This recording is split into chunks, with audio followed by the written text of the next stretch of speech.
Hi guys, welcome back to my channel. My name is Christian. If it's your first time seeing me, then go ahead and like this video because I know you're going to like it already. Subscribe and turn on those post notifications so you never miss another upload. And if you already are subscribed, then hey girl, welcome back. So today guys, we are going to be talking about journaling. I got someone requesting this video a while ago for me to just explain journaling to you guys. So that's what we're going to be talking about today. I recommend journaling all the time to y'all whenever you're just getting started in your spiritual journey, identifying different things, different things you want to heal, different things you want to add to your routine, whatever the case may be. Writing things down is just very, very powerful.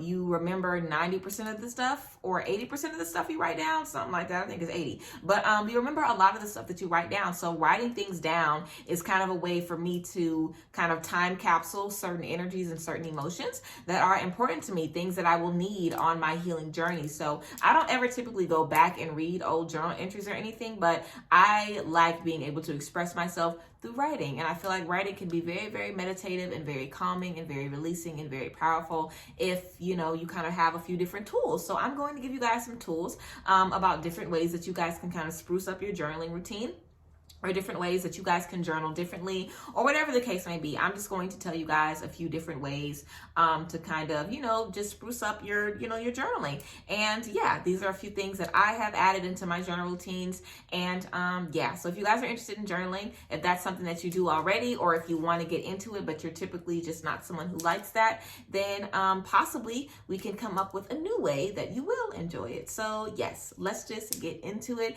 If you're interested, then just keep on watching.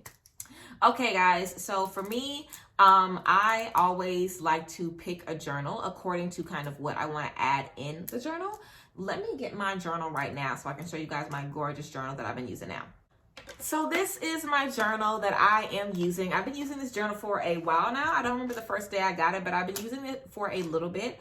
And yes, I love this journal. It is leather-ish bound. I'm not sure if it's leather or not, but it's leather-ish bound. It has this beautiful latch on the front. I got it from a spiritual shop in Dallas, so I don't have a website or anything or a link where you guys can get it to. All of the pages are parchment paper and they are bound by twine in here. I don't know if you guys can see that, but I really, really love this notebook. It is a beautiful, beautiful journal for the type of journaling that I wanted to do. I wanted a little, my own kind of shadow book kind of feel journal. So this is a journal that I got. This journal was almost $40, but I kind of like to buy maybe journals or just specific journals. I wouldn't pick, like a notebook from Walmart or something like that to be a journal that I'm going to be using for my spiritual work, just because I want to pick something that has been intended for my spiritual work. I don't want to pick a notebook that could be for, PE notes, or it could be for me writing down spells. I want to pick something on good paper with good material, with nice, like I want to pick something nice. Okay. So I would definitely say if you're going to get a journal to be doing spell work or, to just be doing meditative journaling or whatever, I would tell you to invest in a nice journal. Now you ain't got to go spend $40 on a notebook. You know what I'm saying? You could just get a journal that speaks to you. Figure out something that speaks to you. Figure out what calls to you. It doesn't have to be from a spiritual shop either. You can get a white notebook and paint the front of it to represent whatever you're going to be doing in that journal. But I feel like for me, the kind of journal that you have matters, because I'd be so excited to pull this out and travel with this, and have this on me. Like I feel like I'm connected to this, so I sleep with it literally on my nightstand every single night. So I would definitely recommend getting something that you're going to be excited to turn the pages in, something that you're going to be excited to look at. I love looking at this. I think this is beautiful. So this is my journal that I have been using, and I would definitely recommend you guys to get something nice, okay, for you to be journaling in. So get something nice. I would also tell you that if you want to do journal prompts, you can. If not, you can just start writing every single day. You can write every morning or right before bed. I feel like in the morning it's kind of easier because you just woke up from dreaming. If you are a dreamer, you could have woken up from a dream. You can write your dreams down, or you could just write about the things that you plan on doing today and the things that you did the day before, and just express some gratitude in the morning. So that's something that you can do. Or you can do writing at night, which is where you'll basically write about your day or write about what you want to do for the next day or whatever the case may be. So I would definitely say it would be good to kind of get into a routine of, you know, when you want to write and what you want to put in your journal. Now, if you wanted to do journal prompts, you can think of something that you do every single day. So you could have a journal prompt every day where you write out what made you happy that day, or what, you know, you were proud of that you accomplished that day, or what made you smile that day, what made you laugh that day. That could be something you write every single day. So if it's difficult for you to think about things to write or whatever the case is, figure out, what did I laugh at today? What made me smile today? So as the day goes by, you'll find yourself thinking of reasons to smile and thinking of things to laugh at and seeing if you could find funny stuff, because you know you're going to be writing about it at the end of the day. Subconsciously, your mind will start programming itself to feel like, okay, every night we're writing around about happy stuff. So during the day, we need to be looking for happy things to write about and talk about and, you know, share. So yeah, I would say that's good, you know, like prompt-ish things that you can do for your journal. I would also say it would probably be good for you guys to protect your journal, save your journal, cleanse your journal, or charge your journal as well. So you can charge it with crystal. If you want to, you could set, this is some clear quartz, you could set your clear quartz on your journal and leave it on the journal at night. If you had some selenite, some citrine, some fool's gold, I typically set my fool's gold on my journal that I use for work, which of course is about, you know, money and abundance and prosperity. So I'm going to use this crystal to charge my journal that I use for work. Clear quartz is good to charge any journal for any purpose, because again, clear quartz, you can charge it to literally do whatever you want it to do. So yes, I would definitely say it would be good to charge your journals if you're going to be using them for spiritual purposes, especially if you're going to be using them for meditative journaling, okay? So charging your journals could definitely be good, especially under, you know, like a full moon. If you want a journal where you write new things that you discover and your discoveries and your revelations and things that you are, you know, finding out on this journey, you could charge your journal under the full moon. That's all about reflective energy. So that could be something that you do. But yes, I also wanted to talk about meditative journaling. So let's get into meditative journaling, okay? Meditative journaling is typically when you kind of write and you're not really thinking about it. So how I typically start off meditative journaling, I notice that I always do this when I'm doing my releasing rituals. I'll start off, you know, writing, and as I'm writing and thinking and meditating, my hand will just kind of be going. And it's like, I won't even really know what I'm writing. I probably can't even read it back off the page, but I will be thinking in my mind what I'm trying to say and just be kind of scribbling and scratching, but it's like I know what I am putting on the page. So sometimes when you're doing meditative journaling, it doesn't even look like your handwriting. It doesn't even look like it's even legible, but you are able to release those things however you need to. For me, it just kind of happened randomly, and I just kind of allowed my hand to just do whatever it naturally felt like. So I would definitely recommend meditative journaling in a nice bath or after a nice bath.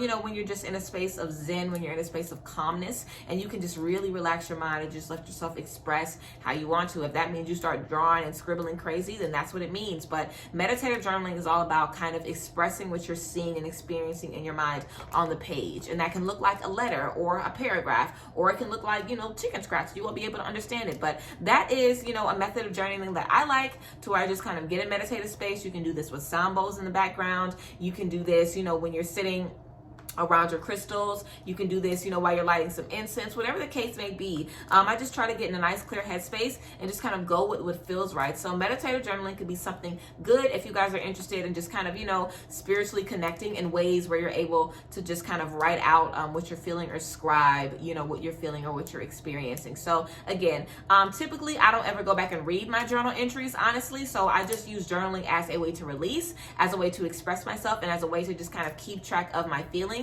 and just a way to kind of talk to myself, you know. I experience a lot of successes, a lot of L's, a lot of good days, a lot of bad days. I experience a lot. Like in a 24-hour span, there is a lot of stuff I do. So I am always doing stuff. I'm always doing a lot of things. So for me to just be able to talk to myself at the end of the day and write to me, you know, about my day and just reflect, it's releasing to me. It allows me to kind of just feel and just be done with those emotions of the day. So the next day I'm ready to get into whatever I need to get into. So I'm actually going to start journaling every single night. I don't journal every day, honestly. I do not be keeping up with my journaling. Seriously, I'm going to definitely try for real, but I would definitely recommend, you know, journaling. I love journaling. Journaling is a really, really good tool. So yes, before we end this video, I'm just going to, again, give you guys a few a few prompts if you guys are interested. Again, you guys can talk about what made you smile every day. That could be something you write about, what made you smile. If you wanted to, you know, talk about stress specifically, you could write every day. You could talk about what stressed you out, and that could be a way that you kind of analyze your triggers. If you're dealing with anxiety or whatever the case is, literally you could put, today this is what stressed me out. But I will also tell you, as you're writing what stressed you out, you can look back over that, and then underneath it you could write out some solutions to those things, ways to move around those triggers, ways to live with those triggers, ways to kind of make those energies work for you rather than against you, ways to see things differently. So that could be something you do as well. If you're dealing with anxiety or just dealing with a lot of stress, you can write out what is stressing you throughout the day and keep track of what is causing you those emotions, so you can basically better figure out how to control them and, you know, how to basically maneuver around them. If you are working on self-love, you can also talk about what you've done to love on yourself every day. So that could be something you do every day. You can write a few things that you've done to love on yourself, or what have you done that day to take care of yourself. And if you feel like you don't have many things to say, or if you didn't do things, then write what you'll do the next day, or what you plan on doing later on, or what you're going to do to fix that energy. I feel like, you know, getting in the habit of journaling is all about creating a dialogue with yourself and with your conscious, because when you're journaling, you're writing out what you're thinking in your head. You're not like speaking and writing what you're hearing. You're writing what you're thinking in your head. So it's a way for you to connect again with your higher consciousness. So yes, I would definitely recommend getting a really nice journal, creating a routine, possibly charging your journal with some crystals or some incense or whatever the case may be for whatever you're going to be using the journal for. Practicing some meditative journaling, where you just kind of let your energy speak to you and through you, and where you don't really concentrate on exactly what it is that you're physically writing, but more so of kind of allowing the energy to flow through you. So yes, I hope those things made sense, and I hope that I gave you guys a few different prompts for you to kind of be able to think about things moving forward, so you can kind of, you know, think about your own prompts. But journaling is very, very simple, super, super easy, and there's definitely ways that you can create a dialogue with yourself that is exciting and enjoyable, and it's something that you can look forward to. So yes, if you guys like journaling and you have a favorite journal or a favorite type of journaling you like to do, leave it down below in the comment section. I would love to hear how you guys feel about journaling, and if it's been helpful for you guys on your journey. Because girl, I have been journaling. I have diaries that I've kept literally since like high school, or even before that if I can look back far enough, but I used to throw all of my journals away. But I love journaling, and I would definitely recommend you guys taking up some journaling as well. So yes, guys, that is all the tea about journaling. I hope you guys enjoyed this video. I hope it was beneficial for you. Of course, if there's anything you want to see made, leave it down below in the comment section. I love you guys, and I will see you guys next time. Bye guys. Bless.